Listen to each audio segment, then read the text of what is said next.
इस साकार संसार में बहुत लोग कल्पनाएं बहुत कुछ करते हैं, लेकिन कल्पना को यथार्थ में बदलते तो जीवन सार्थक हो जाएगा।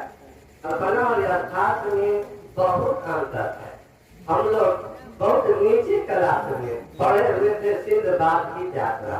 कहानी तो बहुत लंबी थी, लेकिन शीर्षक यही था कि लेखक जो थे वो चाहते थे कि हम बहुत बड़ा धनवान आदमी बन जाता तो बहुत अच्छा। अर्थात धनी बनने की उनके अंदर बहुत बड़ी कल्पनाएं थी।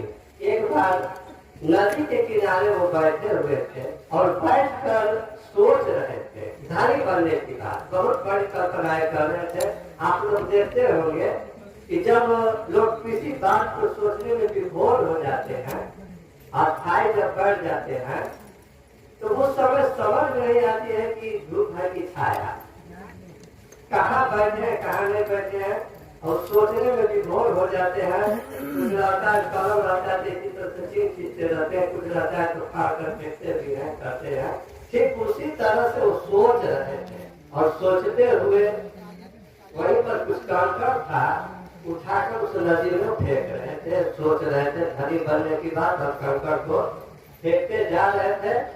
अंत में देखते हैं कि जिस पत्थर को हम फेंक रहे हैं देखने में बड़ा अच्छा लग रहा है, कितने पत्थर को तो हमने फेंक दिया। 2 पत्थर देखे कि बहुत अच्छा पत्थर है, पूरा चमक रहा है, लाल लाल है। तो कहे कि हमने तो बहुत सा पत्थर को फेंक दिया, अरे पत्थर जो देखने में लग रहा है बहुत अच्छा, जरूर कोई कीमती चीज है और इसको किसी जौहरी को दिखलाएंगे तो वो बता देगा।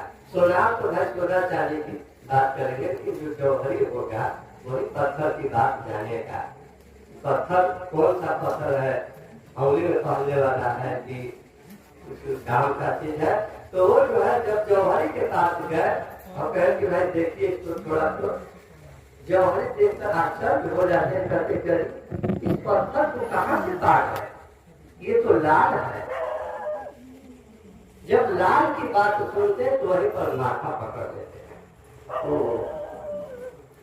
हमने सभी लाल को फेंक दिया।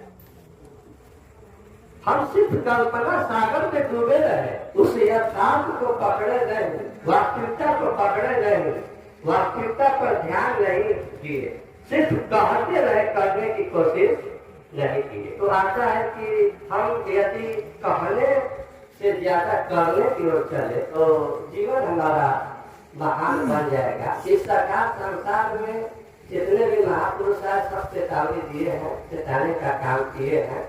इस साकार संसार में लोग अपने दिमाग का प्रयोग नहीं करते, बुद्धि का प्रयोग नहीं करते हैं। यही कारण है कि परेशानी आ जाती है।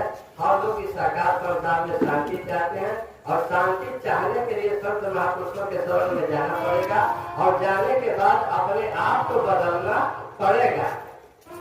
जैसे आप लोग कहते हैं कि हम क्या खा ले क्या पी ले, फिर संसारिक सुख सुविधा के चक्कर में लोग पढ़कर अपना जीवन व्यर्थ कर देते हैं। और सुनो ज्यादा गुरु राखो गुरु में ध्यान, अपने कर्म पर अडिग रहो, चारों से नाता।